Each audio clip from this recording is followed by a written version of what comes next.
Welcome back. So whether you're pocketing a humble 5,000 Rand a month for the odd product post, or you're jetting off on brand deals, raking in millions and calling yourself a global content creator, your finances will be scrutinized by the SA Revenue Service.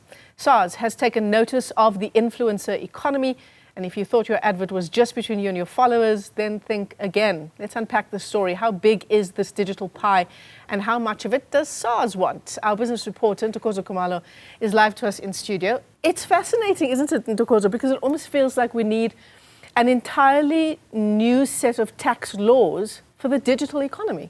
Absolutely, and that's the conversation that I was hoping to have with the Revenue Service, because I did request that conversation to help us unpack this, because there are different classes to influencers. As you said, someone could be making 5,000 Rand here or there with their posts, but someone could actually be raking in the millions. And I suppose that is where SARS has started to take notice, because the National Treasury obviously giving them that mandate to bring in 1.88 trillion in revenue. So I oppose Commissioner Kisweta then really cleaning house in terms of looking at every corner where this revenue can come from. And if an influencer is earning millions, it makes a difference, I suppose, in how much the SARS can collect. But there are those micro influencers that really don't bring in that much money. But when we look at, there's a report by Vantage Advisory actually that gave insights into that.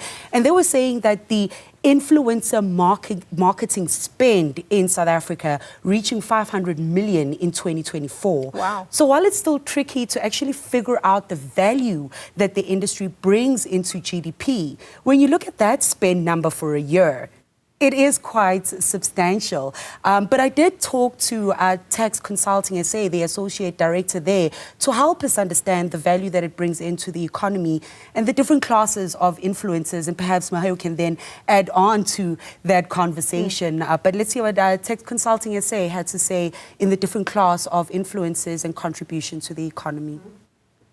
Yes and no. And the reason I say that is because income derived from the influencer economy is much more unpredictable than it would be from the gig economy. The influencer economy cannot exactly be ring-fenced because you've got influencers at different levels. So you've got your guys that are starting up that are maybe doing 5,000 or 4,000 Rand a month. And if you add that income, and granted that's their only stream of income, they actually fall below the tax threshold. Then you've got other guys. And I mean, the thing is, the SARS pursuing influencers is not a new thing.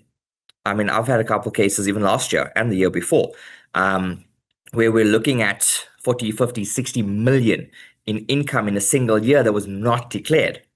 And the big danger you come into there is, well, you've got a handful of big fish in terms of your South African influencers. And then the rest, so the majority of influencers actually would form the minority of the available tax for collection from a SARS perspective. When it comes to the influencers, because your top tier guys have income from multiple platforms, like a Facebook, a YouTube, a Google, so on and so forth, well, this income is not necessarily paid from a South African source.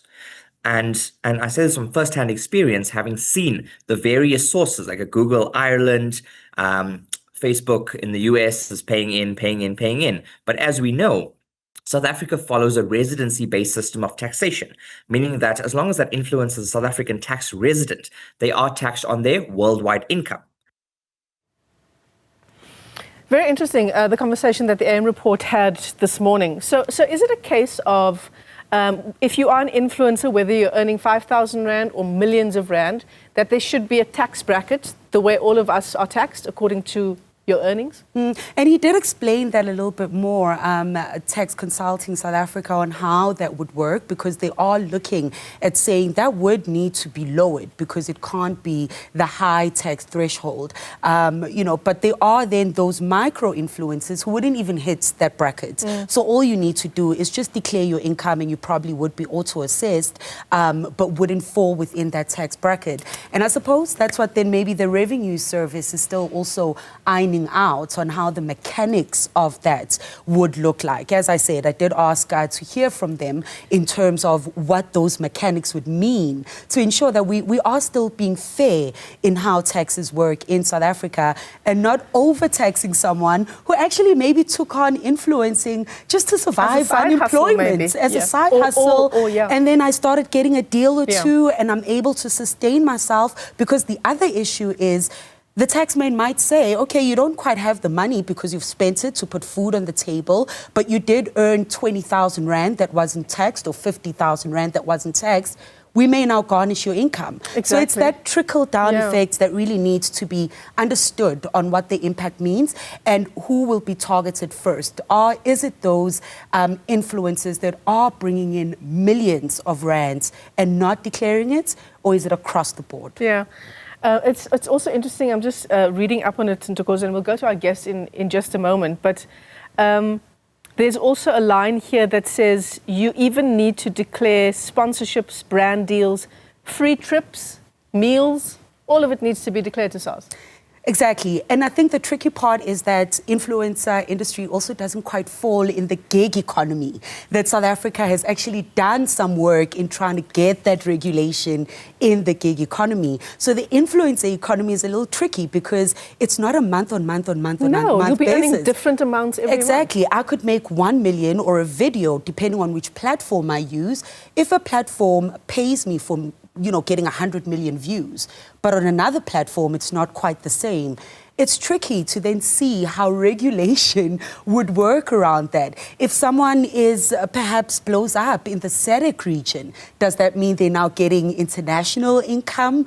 But we have a residency-based tax system, right? So it doesn't matter where your income is coming from. Yeah. It's very, very interesting. Let's bring in, thank you for that, Ntokozo. Let's bring in Mohau Lebese. He's the managing partner at Accountants on Point. Mohau, you've been listening to our conversation here in studio. This is very new to us, right? And I feel like our viewers who are watching, perhaps some of them are influencers, might be thinking, can we go after the real tax evaders in the country?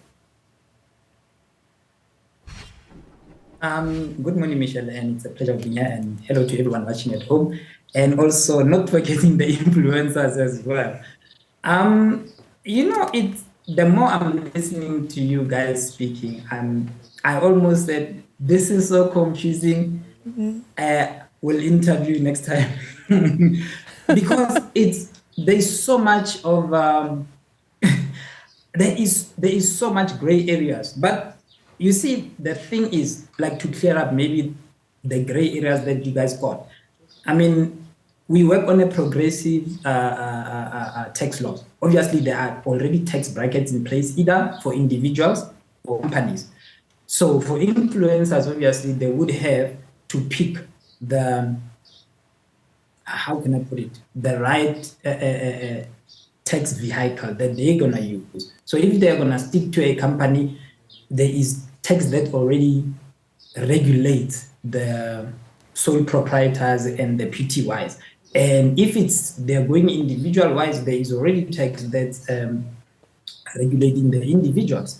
And obviously, it will depend which bracket they hit. Just like any other person, just like a cleaner who cleans and gets 5,000 Rands a month, obviously the same rule will have to apply, because that's how SARS uses this. They're trying to be fair and also like protecting each and every revenue earner.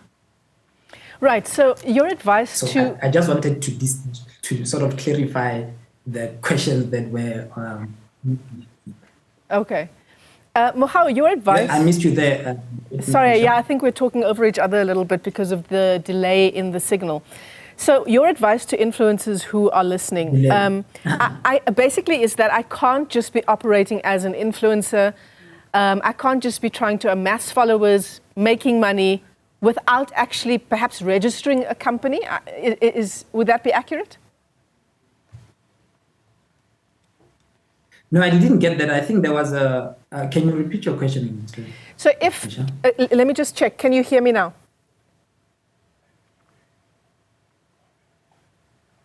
Yes, I can hear you now. Okay, there is a massive delay, but let me try this again. What would be your advice to influencers in terms of trying to stay on the right side of the law. I can't obviously start, whether it's trying to find employment and going the influencer route or starting a side hustle, trying to amass followers, making money.